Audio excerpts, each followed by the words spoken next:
The narration from Hazrat Aisha Siddiqa radhiyallahu ta'ala anha states that when a Prophet sallallahu alaihi wasallam arrived in Medina, Hazrat Siddiq Akbar and Bilal also fell ill. When Hazrat Siddiq Akbar, may Allah be pleased with him, developed a fever, he would say, "Every person in his family wakes up in the morning, yet death is closer to him than the strap of his sandal."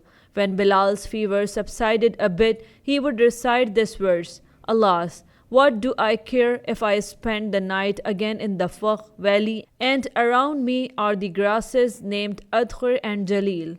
Will I ever be able to visit the springs of Majna with my own eyes? And will Sham and Tafil be present before me?